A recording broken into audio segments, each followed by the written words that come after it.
Hello students, কেমন আছো সবাই? আশা করি সবাই ভালো আছো, সুস্থ আছো। আজকে আমরা ইলেকট্রনিক্স 2 এর নতুন একটা টপিক নিয়ে আমরা আলোচনা করব।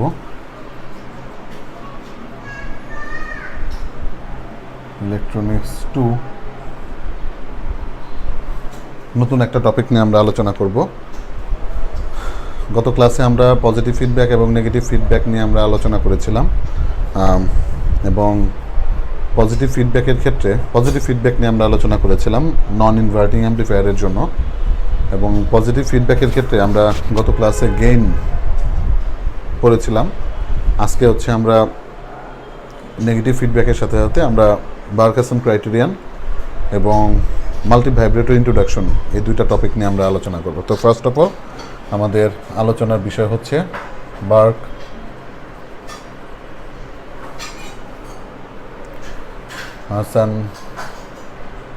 বার্কসন ক্রাইটেরিয়ান নিয়ে আমরা আলোচনা করব, ঠিক আছে? তো প্রথমেই আমরা চিত্রটা এঁকে নেই। আমরা পজিটিভ ফিডব্যাকের জন্য সেখানে আমরা নন ইনভার্টিং অ্যাম্প্লিফায়ার এঁকেছিলাম। সেখানে আমরা এখানে এই বার্কসন ক্রাইটেরিয়ান ব্যাখ্যা করার জন্য আমরা নন ইনভার্টিং একটা অ্যাম্প্লিফায়ার রাখবো, ইনভার্টিং অ্যাম্প্লিফায়ার।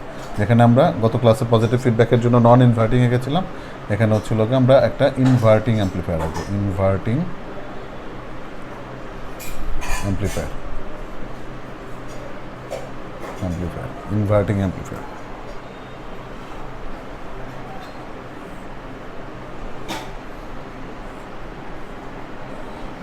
এবং এটা হচ্ছে একটা ফিডব্যাক নেটওয়ার্ক, যেটা কিনা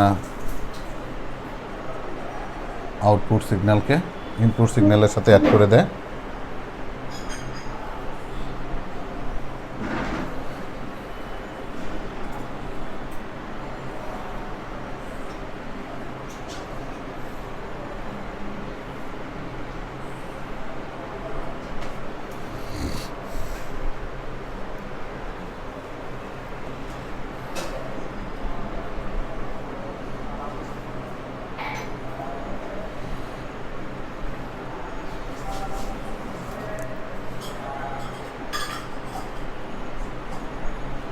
এখানে আমরা ভি আউটপুট পাবো। আচ্ছা, তো ইনিশিয়ালি আমরা যে কাজটা করি, আমরা এখানে খুবই ক্ষুদ্র একটা ইনপুট সিগন্যাল ইনিশিয়ালি আমরা কনসিডার করি। এটা হচ্ছে পজিটিভ সাইকেল এবং এটা হচ্ছে নেগেটিভ সাইকেল।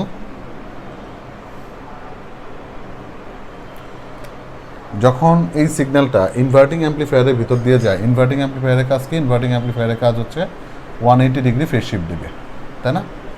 তার মানে আমরা যে সিগন্যালটা এটার ভিতর দিয়ে পাস করাবো, সেই সিগন্যালে সে কী করবে? সেই সিগন্যালটাকে সে টোটালি রিভার্স করে দেবে, 180 ডিগ্রি ফেজ শিফট করে দেবে। তাহলে সে যখন 180 ডিগ্রি ফেজ শিফট করে দিবে, তখন আমাদের ইনভার্টিং অ্যাম্প্লিফায়ারের আউটপুট আকারে আমরা এই সিগন্যালটা টোটালটা রিভার্স পাবো। এরকম এই সিগন্যালটা টোটালটা আমরা রিভার্স পাবো, যেটা কিনা ইনভার্টিং অ্যাম্প্লিফায়ারের জন্য এটা হচ্ছে আমাদের আউটপুট সিগন্যাল, ঠিক আছে?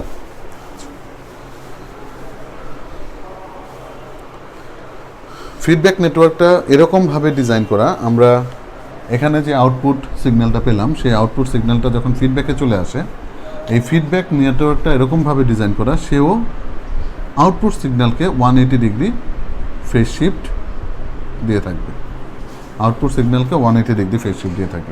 তাহলে আউটপুট সিগন্যাল যখন এই ফিডব্যাক নেটওয়ার্কের মধ্য দিয়ে যখন আসবে, যখন সেখানে 180 ডিগ্রি ফেজ শিফট হয়ে যাবে, তখন ইনপুট যে সিগন্যালটা ইনিশিয়ালি আমি অ্যাপ্লাই করেছিলাম, সেই ইনপুট সিগন্যালটার মতো আমরা হুবহু একই রকম সিগন্যাল পাবো, একদম সিমিলার একটা সিগন্যাল পাবো, ঠিক আছে?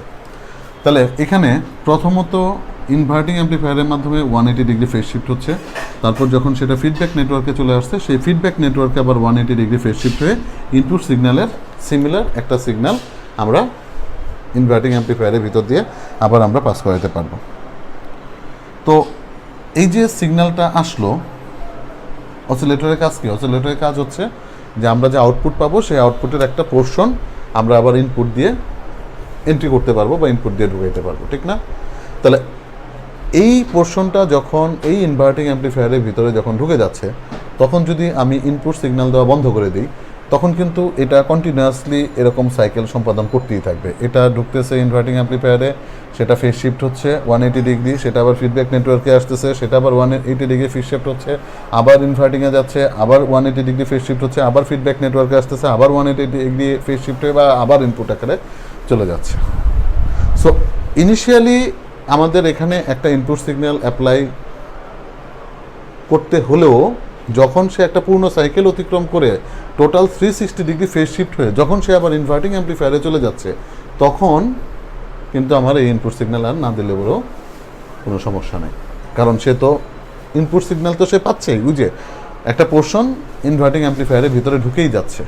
ঠিক আছে, তো এখানে আমাদের যে ভিএফটা আমরা পাচ্ছি, সেই ভিএফটা হচ্ছে মাইনাস বিটা ভি নট। এখানে গেইনটা কত? গেইন হচ্ছে বিটা, এখানে গেইন হচ্ছে বিটা। ঠিক আছে, তাহলে বিটা যদি গেইন হয় তাহলে বিটা সমান সমান কত? ভিএফ বাই ভি নট, এবং 180 ডিগ্রির জন্য সেখানে কী হবে? মাইনাস হবে। তার মানে VF feedback voltage VF equals to minus beta V naught. Okay, এখানে নেগেটিভ সাইনটা কেন ব্যবহার করছি? নেগেটিভ সাইনটা ব্যবহার করছি শুধুমাত্র 180 ডিগ্রি ফেজ শিফটের জন্য। ঠিক আছে, তাহলে এই যে ফিডব্যাক নেটওয়ার্কের ভিতর দিয়ে সিগন্যালটা হচ্ছে লোকে আবার ইনপুটে চলে যাচ্ছে, এই প্রপার্টিটা কার প্রপার্টি? এই প্রপার্টিটা হচ্ছে অসিলেটরের প্রপার্টি, যেটা আমরা গত ক্লাসে দেখে আসছি। এবং এই যে কন্টিনিউয়াসলি যে সাইকেলটা সম্পাদিত হচ্ছে, ইনভার্টিং অ্যাম্প্লিফায়ার দিয়ে 180 ডিগ্রি ফেজ শিফট হয়ে ফিডব্যাক নেটওয়ার্কে এসে আবার 180 ডিগ্রি ফেজ শিফট হয়ে আবার ইনভার্টিং অ্যাম্প্লিফায়ারে চলে যাচ্ছে, টোটাল 360 ডিগ্রি ফেজ শিফট হয়ে। এই যে কন্টিনিউয়াসলি যে প্রসেসটা সংঘটিত হচ্ছে, এই প্রসেসের জন্য যে অসিলেশনটা আমরা পাবো, এটাকে বলা হয় সাস্টেইনড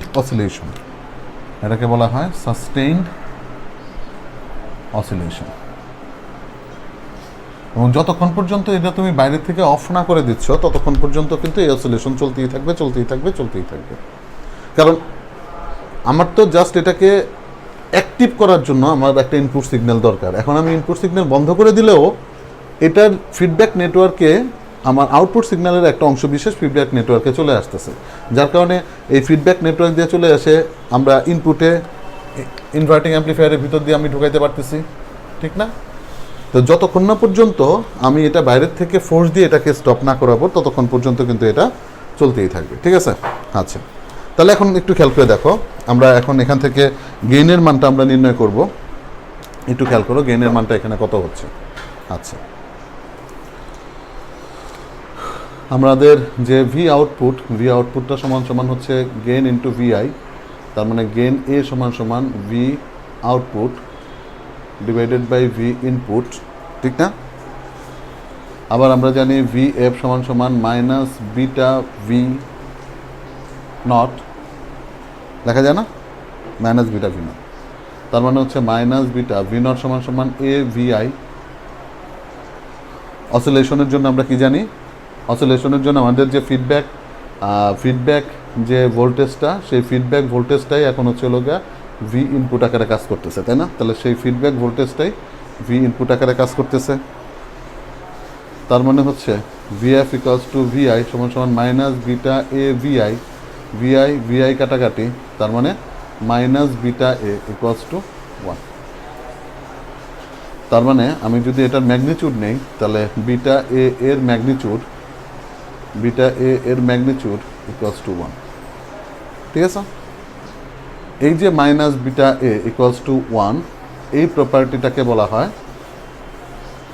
বার্ক-হার্সন ক্রাইটেরিয়ান।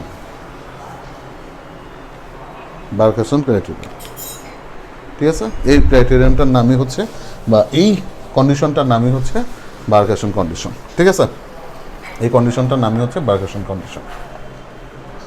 ওকে, যার ম্যাগনিটিউড হচ্ছে 1, beta A equals to 1। Okay, fine. এখন বিটা এ ইকুয়ালস টু 1 হলে পরে আমরা একদম স্মুথ সিম্পল হারমোনিক মোশন পাবো। যদি জিনিসটা এরকম হয়,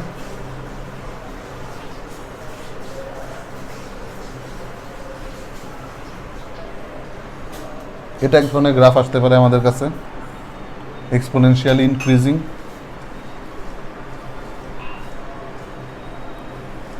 শিয়ালি ইনক্রিজিং। আবার এরকম গ্রাফ আসতে পারে ড্যাম্পিংয়ের মতো, এটাকে বলা হচ্ছে এক্সপোনেনশিয়ালি ডিক্রিজিং। আবার আমাদের কাছে থার্ড ওয়ান, আমাদের এরকম গ্রাফ আসতে পারে, যেটার জন্য সাস্টেইনড অসিলেশনের, এটা হচ্ছে সাস্টেইনড অসিলেশন। আচ্ছা, আমরা এই যে ক্রাইটেরিয়নটা আমরা দেখলাম, এই ক্রাইটেরিয়নে আমাদের ফেজ শিফট কয়বার হচ্ছে? ফেজ শিফট হচ্ছে দুইবার, তাই না? দুইবার ফেজ শিফটে আমাদের কত ডিগ্রি ফেজ শিফট হচ্ছে? 360 ডিগ্রি ফেজ শিফট হচ্ছে। একবার ইনভার্টিং অ্যাম্প্লিফায়ারের মধ্য দিয়ে যাওয়ার সময় একবার ফেজ শিফট হচ্ছে, আর এটা হচ্ছে ফিডব্যাক নেটওয়ার্কের মধ্য দিয়ে যাওয়ার সময় আরেকবার ফেজ শিফট হচ্ছে। ফেজ শিফট হওয়ার জন্য সেখানে কয়বার? দুইবার ফেজ শিফট হওয়ার জন্য সেখানে টোটাল ফেজ শিফটের পরিমাণ কত? সেখানে টোটাল ফেজ শিফটের পরিমাণ হচ্ছে 360 ডিগ্রি। ঠিক আছে? আচ্ছা, এখন আসো, যখন হচ্ছে এক্সপোনেনশিয়ালি ইনক্রিজিং গ্রাফ যখন আসবে, তখন আমার এই যে ক্রাইটেরিয়নটা, এই ক্রাইটেরিয়নের মানটা হবে গ্রেটার দ্যান 1।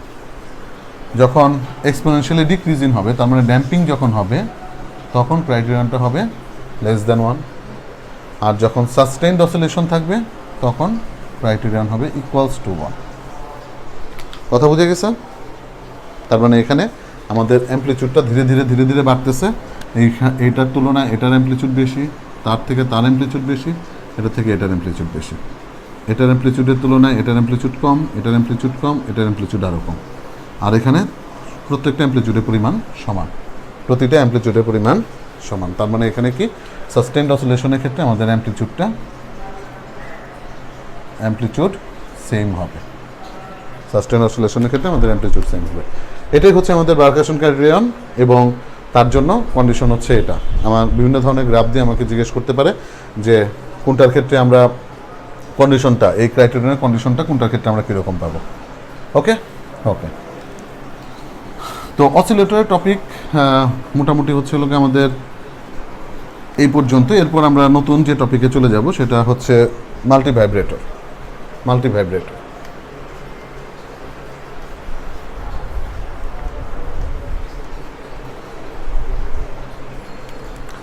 নতুন টপিকটার নাম হচ্ছে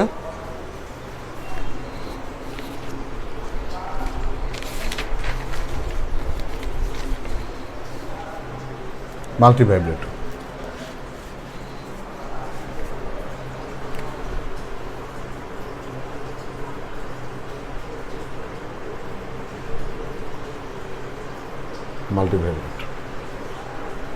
আচ্ছা, মাল্টিভাইব্রেটরটা কি? মাল্টিভাইব্রেটর হচ্ছে একটা সুইচিং ইলেকট্রনিক ডিভাইস। ঠিক আছে, সুইচিং ইলেকট্রনিক ডিভাইস। মাল্টিভাইব্রেটরটা কি? মাল্টিভাইব্রেটরটা হচ্ছে একটা সুইচিং ইলেকট্রনিক সার্কিট বা switching electronic device, switching electronic circuit. ঠিক আছে, যে সার্কিটটা আমাদের যে গ্রাফটা প্রডিউস করে, সেই গ্রাফটা হবে non generates non sinusoidal wave, non sinusoidal generates non sinusoidal waves. For example, rectangular wave, sawtooth wave এবং স্কোয়ার ওয়েভ। রেক্টেঙ্গুলার ওয়েভ, তারপর হচ্ছে সটুথ ওয়েভ, এবং আরেকটা কি স্কোয়ার ওয়েভ, স্কোয়ার ওয়েভ। ঠিক আছে, রেক্টেঙ্গুলার ওয়েভ কোনটা?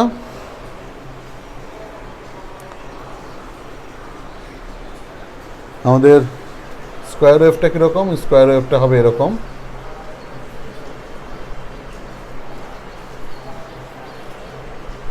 স্কোয়ার ওয়েভটা হবে এরকম। সটুথ ওয়েভটা কীরকম? সটুথ ওয়েভটা হচ্ছে দাঁতের মতো, ঠিক আছে, করাতের দাঁতের মতো। আর ট্রায়াঙ্গুলার আর একটা ওয়েভ আছে, এটা হচ্ছে ট্রায়াঙ্গেল, ঠিক আছে।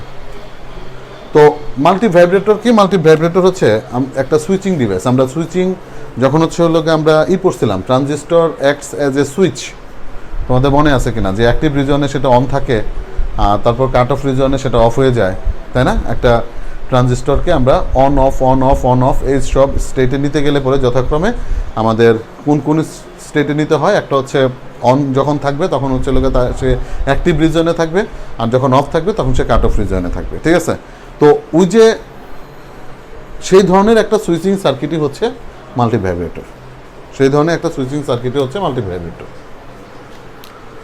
তো মাল্টি ভাইব্রেটরটা কি? মাল্টি ভাইব্রেটরটা হচ্ছে একটা সুইচিং ইলেকট্রনিক সার্কিট, এবং এটা কোন ধরনের ওয়েভ জেনারেট করে? নন সাইনোসয়েডাল ওয়েভ জেনারেট করে। নন সাইনোসয়েডাল ওয়েভের মধ্যে কি কি আছে? একটা স্কোয়ার ওয়েভ আছে, তারপর হচ্ছে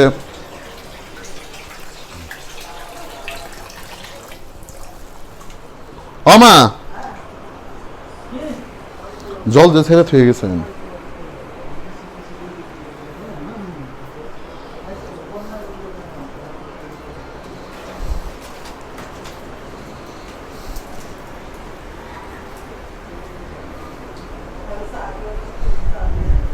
ঠিক আছে, নন সাইনোসয়েডাল ওয়েভ, নন সাইনোসয়েডাল ওয়েভের মধ্যে আমি ইনপুট আকারে একটা সিগন্যাল দিব, আউটপুট আকারে সেই রকম নন সাইনোসয়েডাল ওয়েভ দিবে, এবং নন সাইনোসয়েডাল ওয়েভের জন্য আমাদের গ্রাফগুলো এরকম আসবে, ঠিক আছে। নন সাইনোসয়েডাল ওয়েভের জন্য আমাদের গ্রাফটা এরকম আসবে। সো এটা হচ্ছে ইনপুট,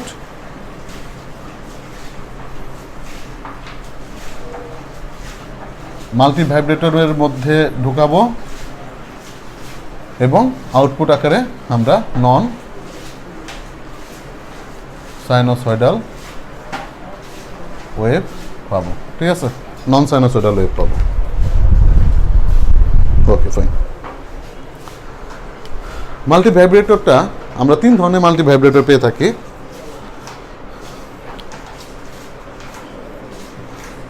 মাল্টি ভাইব্রেটর কি? মাল্টি ভাইব্রেটর হচ্ছে একটা two state RC couple circuit, two state RC coupled circuit, বা two state RC coupled amplifier, two state RC coupled amplifier with feedback, with feedback. তার মানে ফিডব্যাক নেটওয়ার্ক সম্বলিত একটি RC coupled amplifier, feedback network সম্বলিত একটি RC coupled amplifier, যেটার state থাকবে কয়টা? দুইটা, অন এবং অফ, অন এবং অফ, যেটা স্টেট থাকবে দুইটা। ওকে, এটা কোন কোন কাজে আমরা ব্যবহার করি? Storing of number, counting pulses,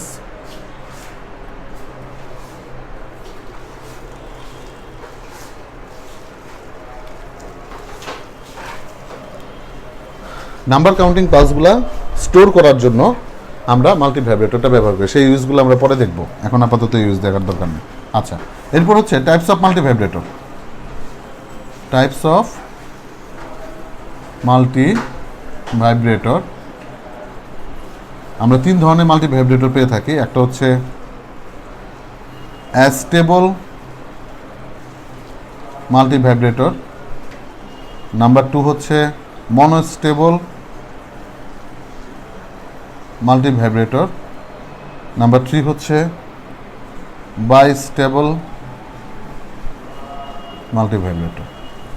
একটা হচ্ছে স্টেবল মাল্টিভাইব্রেটর, একটা হচ্ছে মনোস্টেবল মাল্টিভাইব্রেটর এবং একটা হচ্ছে বাইস্টেবল মাল্টিভাইব্রেটর। স্টেবিলিটির উপর ডিপেন্ড করে আমরা এই মাল্টিভাইব্রেটরগুলির নামকরণ করে থাকি। একটা হচ্ছে অ্যাস্টেবল, যেটা একেবারে স্টেবল না। একটা হচ্ছে মনোস্টেবল, যেখানে শুধুমাত্র একটা স্টেট স্টেবল। একটা হচ্ছে বাইস্টেবল, যেখানে দুইটা স্টেটই স্টেবল। এই ধরনের মাল্টিভাইব্রেটরকে আমরা যথাক্রমে অ্যাস্টেবল, মনোস্টেবল এবং বাইস্টেবল মাল্টিভাইব্রেটর বলে থাকি। ঠিক আছে? আচ্ছা,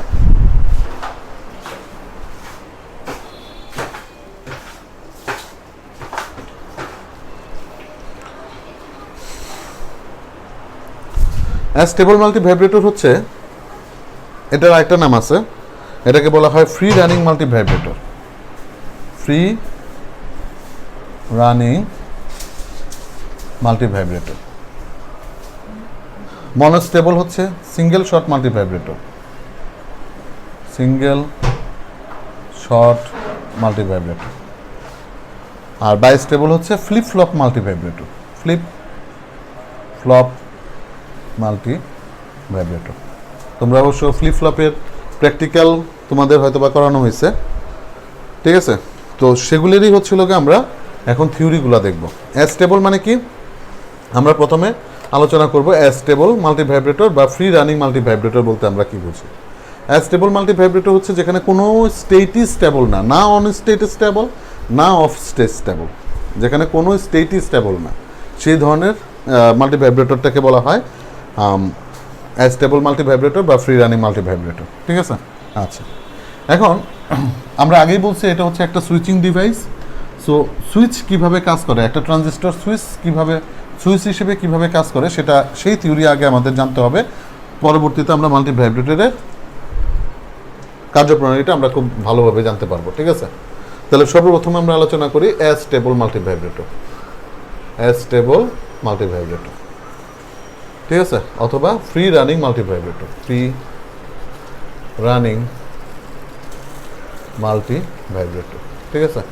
একটা হচ্ছে অ্যাস্টেবল মাল্টিভাইব্রেটর এবং একটা হচ্ছে ফ্রি রানিং মাল্টিভাইব্রেটর বা ফ্রি রানিং মাল্টিভাইব্রেটর, যেটা কিনা ফ্রিলি রান করতে পারতেছে। অন অফ স্টেট যেটা কিনা ফ্রিলি রান করতে পারতেছে, সেই ধরনের মাল্টিভাইব্রেটরকে বলা হয় অ্যাস্টেবল মাল্টিভাইব্রেটর বা ফ্রি রানিং মাল্টিভাইব্রেটর। সো যেহেতু মাল্টিভাইব্রেটর একটা সুইচিং ডিভাইস, তাহলে সর্বপ্রথম আমরা জেনে নেই ট্রানজিস্টর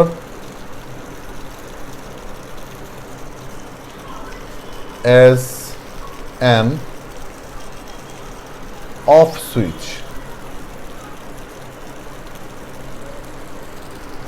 ট্রানজিস্টর যখন একটা অফ সুইচ হিসেবে কাজ করে, সুইচ মানে তো অন আর অফ, তাই না?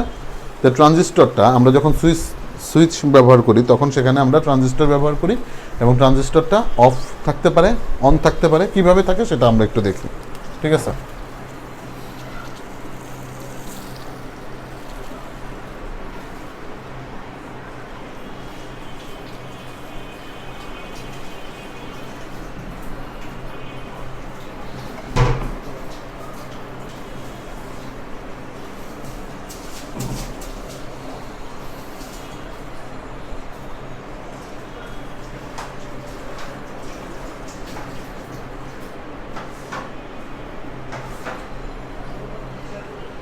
আচ্ছা,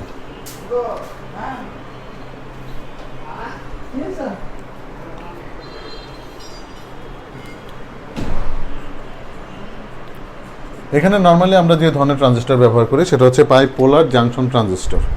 এখানে যে ট্রানজিস্টরটা আমরা ব্যবহার করি সেগুলো হচ্ছে বাইপোলার জাংশন ট্রানজিস্টর। ঠিক আছে? আচ্ছা, তো ট্রানজিস্টর যখন অফ হিসেবে কাজ করে তখন ঘটনাটা কী হয় দেখো। এটা হচ্ছে একটা ট্রানজিস্টর, এটা হচ্ছে বেস, এটা হচ্ছে কালেক্টর এবং এটা হচ্ছে এমিটর। ওকে, কালেক্টর এবং এমিটর থেকে আমরা আউটপুট নিব এবং বেইজে, যেহেতু বেসটা হচ্ছে আমাদের দুইটা জাংশনেরই কমন পয়েন্ট, ঠিক আছে, যার কারণে বেইজে আমরা কী দেবো, বেইজে হচ্ছে লোকে আমরা ইনপুট সিগন্যাল দেবো। আচ্ছা, এখানে হচ্ছে প্লাস ভিসিসি একটা ডিসি সিগন্যাল, এবং যখন সে অফ সুইচ হিসেবে কাজ করবে তখন ট্রানজিস্টরটা কোথায় থাকবে? কাট অফ রিজিয়নে থাকবে। কাট অফ রিজিয়নে থাকবে। যখন অন হিসেবে কাজ করবে তখন সেটা অ্যাক্টিভ রিজিয়নে থাকবে। ট্রানজিস্টর যখন অফ সুইচ হিসেবে কাজ করবে তখন সেটা কাট অফ রিজিয়নে থাকবে, এবং কাট অফ রিজনে থাকার কন্ডিশনটা কি? কাট অফ রিজনে থাকার কন্ডিশন হচ্ছে এই বেজে আমি কোনো সিগন্যাল দেব না। তাহলে এই ভি আউটপুটটা কি হবে? ভি আউটপুটটা হবে শুধুমাত্র আমরা এখানে যে ভিসিসি দিচ্ছি সেই ভিসিসির সমান, ঠিক কিনা? যেহেতু আমি কোনো সিগন্যাল দিচ্ছি না, তার মানে এটার মধ্য দিয়ে প্রবাহিত কারেন্টের পরিমাণ কত? 0। প্রবাহিত কারেন্টের পরিমাণ যদি 0 হয় তাহলে আমার এই ট্রানজিস্টরটা তখন অফ হিসেবে কাজ করবে, কারণ এর মধ্যে দিয়ে কোনো কারেন্ট ফ্লো করতেছে না। যেহেতু এটার মধ্যে দিয়ে কোনো কারেন্ট ফ্লো করতেছে না, তার মানে এই ট্রানজিস্টরটা তখন কাট অফ রিজনে থাকবে এবং এটা অফ হিসেবে কাজ করবে, ঠিক আছে? এখন আসো ট্রানজিস্টর কিভাবে as an on switch, transistor কিভাবে অন হিসেবে কাজ করে। Transistor as an on switch, ঠিক আছে? আবার আমরা ট্রানজিস্টর আঁকি, বেস, কালেক্টর, এখানে একটা এনপিএন ট্রানজিস্টর ব্যবহার করা হয়েছে, এখানে হচ্ছে প্লাস ভিসিসি, এটা হচ্ছে গ্রাউন্ড এবং এটা হচ্ছে ভিবি, ঠিক আছে? এটা হচ্ছে ভিবি।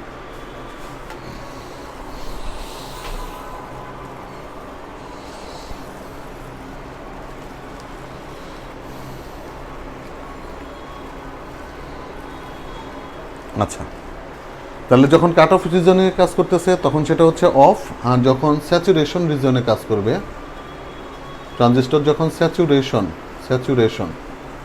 রিজনে কাজ করবে। স্যাচুরেশন মানে কি? আমরা স্যাচুরেশন কোন একটা গ্রাফের স্যাচুরেশন পয়েন্ট আমরা কোনটা জানি? যখন হচ্ছে লোকে সে প্লেটো হয়ে যাচ্ছে, ঠিক না? Saturation point. আর ট্রানজিস্টর যখন হচ্ছে লোকে অ্যাম্পলিফায়ার হিসেবে কাজ করবে কখন? যখন সে অ্যাক্টিভ রিজনে থাকবে তখন সে অ্যাম্পলিফায়ার হিসেবে কাজ করবে, যখন সে কাট অফ রিজনে থাকবে তখন সে অফ সুইচ হিসেবে কাজ করবে, যখন সে স্যাচুরেশন রিজনে থাকবে তখন সে অন সুইচ হিসেবে কাজ করবে। এখন দিয়ে আমরা দেখি যে সে স্যাচুরেশন রিজনে কীভাবে থাকে, ঠিক আছে? আচ্ছা, তো এটা যদি ভিবি হয়, একটু খেয়াল করে দেখো, এটার মধ্য দিয়ে আমি সিগন্যাল দিলাম এবং তার মধ্য দিয়ে একটা কারেন্ট ফ্লো করলো, সেটা হচ্ছে আইবি, ঠিক আছে? ভিসিসি থেকে একটা কালেক্টর কারেন্ট ঢুকতেছে যেটা হচ্ছে আইসি, এবং এমিটার দিয়ে আমাদের টোটাল কারেন্ট বের হয়ে যাচ্ছে যেটা হচ্ছে আইই। তাহলে বেজে ঢুকতেছে কারা? বেজে ঢুকতেছে আইবি এবং আইসি, বের হচ্ছে আই। তাহলে আমরা কেসিএল থেকে আমরা কি জানি? IB plus IC equals to I emitter current, okay? I emitter current. এখন এই কারেন্ট যখন আসতেছে তখন কিন্তু এটা অন হিসেবে কাজ করতেছে, তাই না? অন হিসেবে কাজ করতেছে, ওকে ফাইন। তাহলে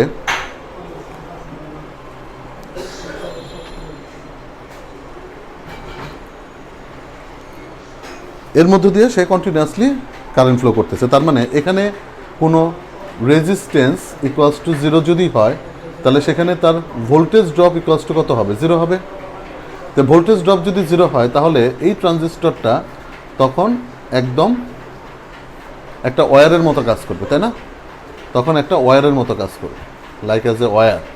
তাহলে যখন সে একটা ওয়্যারের মতো যখন কাজ করতেছে তখন সেখানে আমরা কোনো রেজিস্ট্যান্স যদি না থাকে তাহলে সেক্ষেত্রে আমাদের কোনো ভোল্টেজ ড্রপ নাই।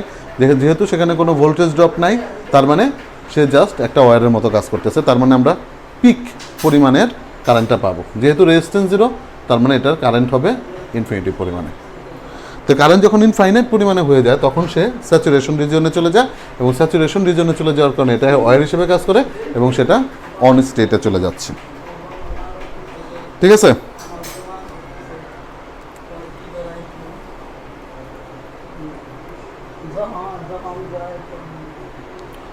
ওকে, তাহলে ট্রানজিস্টর যখন অফ সুইচ হিসেবে কাজ করতেছে তখন এখানে আমি কোনো সিগন্যাল দিচ্ছি না, কোনো কারেন্ট দিচ্ছি না, যার কারণে আমার এই সুইচটা অফ হয়ে যাচ্ছে এবং ভি আউটপুট আমরা যে ইনপুট প্লাস ভিসিসি দিলাম সেটা, যেহেতু এখানে আমরা কোনো সিগন্যাল দিচ্ছি না যার কারণে আমাদের এটা অফ সুইচ হিসেবে কাজ করতেছে। এখানে দেখো আমি একটা কারেন্ট দিচ্ছি, এই কারেন্টটা দেওয়ার কারণে আইবি ঢুকতেছে, এখান দিয়ে আইসি ঢুকতেছে, এখান দিয়ে আই বের হয়ে যাচ্ছে, কেসিএল অ্যাপ্লাই করার কারণে সেটা কী হয়ে যাচ্ছে, IB plus IC equals to I. Okay, আচ্ছা। এখন বাইরে যেহেতু কোনো রেজিস্ট্যান্স নাই, যার কারণে এখানে রেজিস্ট্যান্স শূন্য, যার কারণে এখানে ভোল্টেজ ড্রপ শূন্য, যার কারণে এটার মধ্যে দিয়ে কারেন্ট যাবে ইনফাইনাইট পরিমাণে।